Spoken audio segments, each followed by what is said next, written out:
Hey, hi everyone. Welcome to another episode of Coffee with Experts. This is your host, Ranmay, and today we have Lisa Barhost, who is the president and CEO at Wilderness Agency with us. Hey, Lisa. Hey, Renee. Ranmay, Uh, or right? How do yeah, you? that's correct. No worries. Lisa, having spent 25 years in the broadcasting industry, you have witnessed significant changes, right? How have Mhm. you navigated the evolution of media and what key strategies have you employed to stay ahead in the industry, to stay ahead of the curve? That is constantly transforming. We know how the industry is, right? So give us Right. a quick, yeah. And that is a great question. If I think back to when I started in media, yeah, it was pretty much you knew these were the avenues, right? This is what people, depending on the type of business, this is the way content was distributed. There were a few ways content was distributed. I'm going to really date myself here, but the internet was not there. So all of the digital aspect wasn't there. And as that transformed, I think that the number one thing is you have to stay educated. You have to continue to educate yourself, educate your people, follow the trends, and be part of the transformation where you can be innovated. But the other big part of it that I saw through, especially at the onset of digital, and then all of the other avenues that people have to market or distribute content, is to educate your clients, help them Right. navigate the waters. So that I'd say the number one thing is stay educated. Lovely. And as a leader, please recognized for a weapons grade organizational mind, how do you foster a culture when creativity seamlessly integrates with operational efficiency within your agency, ensuring that innovative ideas translate into tangible and streamlined workflows so that Right. the productivity is not being hit as well? It's funny. Yeah, I had a friend that kind of coined that phrase for me with my weapons, great organizational mind. I said, "Oh, I love that you called me I was that because about to that's ask so you that's that. Yeah. yeah." He introduced me once to somebody else, and he's like, "You've got to meet Lisa with her weapons, great organizational mind." And I thought that was such a compliment because that's really what on my own person I feel like I have that organization, and that's really helped me be successful, but it's fostering a collaborative environment. You had asked about those workflows. It's fostering a Right. collaborative environment while having process and workflows that are not overcomplicated. Mhm. So you're able to scale. And I think as you scale, it does become more difficult and to make sure that things are streamlined and not lost, but also you don't want to lose your collaboration. Right. So there's really two things. One is to knowing when you need to find somebody else to do it, right? To outsource certain things. That's a big part of knowing when the right thing to take on versus the right thing to not take on. But for me, the way I organize is, and I've been known to use too many American football analogies in the way I Mhm. work because we're a big football family. My husband's a football coach. My son's a college football coach here in the United States. So I use too Lovely. many analogies. But Mhm. the team approach to organization, like a football team organizes, is you have your head coach, you have your coordinators, you have your position coaches, you have your assistant position coaches, you have your players. And it takes great process, great strategy, great planning to get to the next level.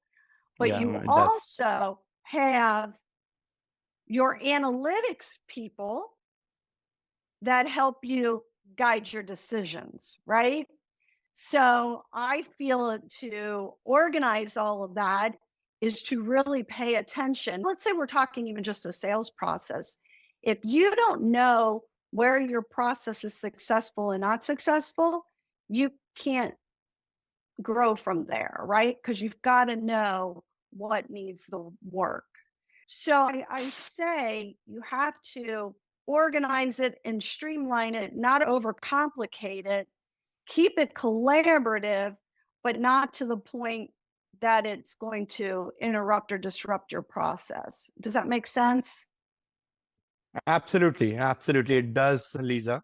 And your reputation as a big thinker with an organizational mind, like we spoke about, that you have a knack for creative problem solving. Yeah. So, if you can share a couple of incidents or a systematic approach or framework you use when faced with a complex executive management challenges that requires innovative solutions.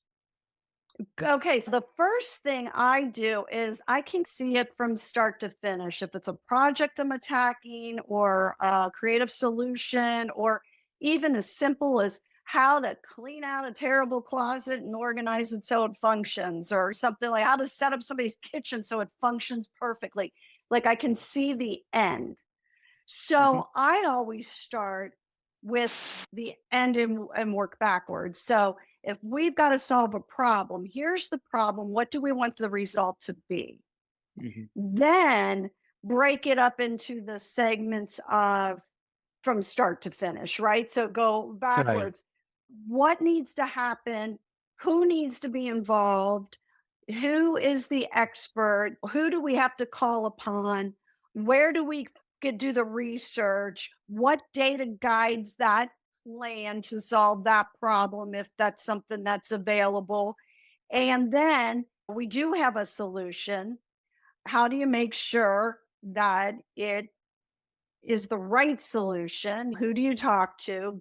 And it's knowing that any individual is not going to have all the answers. So I can see it, but then I build the framework around who are the right people to help.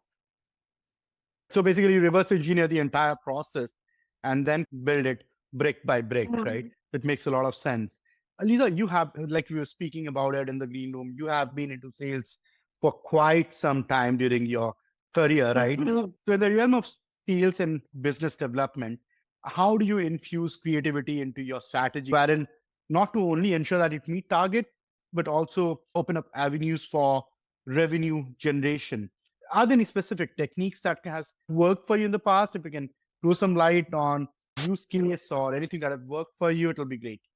My success in sales comes back to developing relationships at all levels, right? Is developing the relationship at every level and really having authentic conversations with people. And how together can we partner to be successful for both of us, right? What makes sense on all ends? And knowing not everybody you talk to is going to be a client, Mhm. but I have many people that are not clients and I'm not clients of theirs, that we still grow our businesses together through the people Right. that we know or we encounter by offering solutions to problems that maybe I can't solve, but they can solve. So that's one thing, is building that network. The other thing is case studies and success stories. Actually, you say, how do you infuse the creativity? It's already the creativity that's already been done. It's the solutions that we've already done for somebody else. We've created for somebody else. We've solved their problem. We've helped them grow. So it's a great way to showcase that creativity to be creative for somebody else. Absolutely. Great, Lisa. But before I let you go, I need to ask you this. What is your take on artificial intelligence and machine learning? I would love to understand, while it has been more than a year that ChatGPT and everything came to our lives, Right. but how have you and your agency have adopted it? And where do you Right. think are we heading with AI? You know what? It's here. It can do some amazing things. We have embraced it. We have embraced it. We are conscious of the security there. And with me having a big news and media background, you see the stories of people that have been duped by deep fakes and things like that. But we're conscious of the security. We have eyes on everything, but there are ways to use AI to speed up your processes, Yeah. help your workflow. we are able to do things faster, which Mhm. actually saves our clients money. We have embraced it. Of course, we're all fascinated with technology, or we wouldn't be doing what we're doing in this marketing world with technology.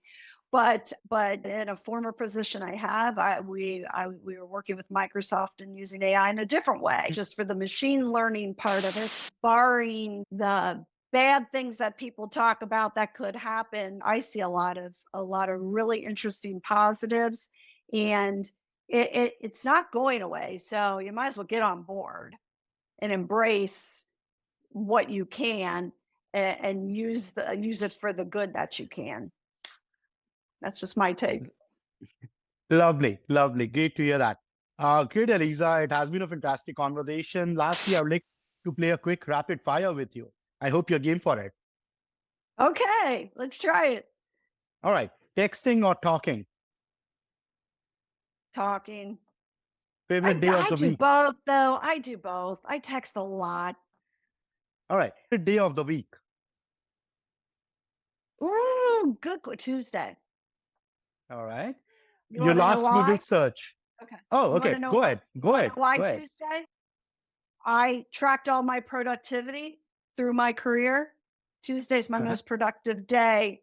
They're all productive, but Tuesday's on fire. That's a good one to hear for your clients. Now they know when to ping you. Yes, exactly. All right. Favorite city in the US besides the one that you live in? Favorite city in the New York City. I've always loved New York. All right. Your last Google search, Lisa? Cool. I searched so much stuff yesterday. Okay. Give us one. I mean, this is open book. Yeah. You can check your system if you wish to. Oh, okay. Let me see. I can tell you. Oh, I searched something last night that I was at an event, and she was talking about a thing called quiet light business brokers. It's where people are selling their online businesses. I searched that last night to check it out because somebody had told me about it at an event. All right. Scale of 1 to 10. How good a driver are you? I think I'm a great driver. I All think I'm a right. 10. I, Oh, lovely. I don't know if my Lovely. husband would say the same thing, but I think I'm a 10. Okay. Your celebrity crush? My celebrity crush, George Clooney. I worked with his dad years ago in news when he was at a television station. So Nick Clooney. Lovely. Yeah, Lovely. so of course. Agreed. I will not go any further, Lisa. Spot. Thank you so much for taking your time and Thank doing this you. with us. Okay, wonderful. Have a great day. You too, Lisa.